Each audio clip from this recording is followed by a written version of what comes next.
Right guys, hi and welcome back. Barry Does Cars. As you can see, I've got part of it cut out. I've got to cut this bit out still.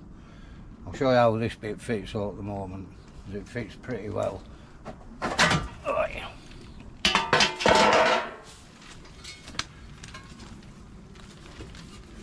Oh, that's going to go up through there, up there, into there, like so.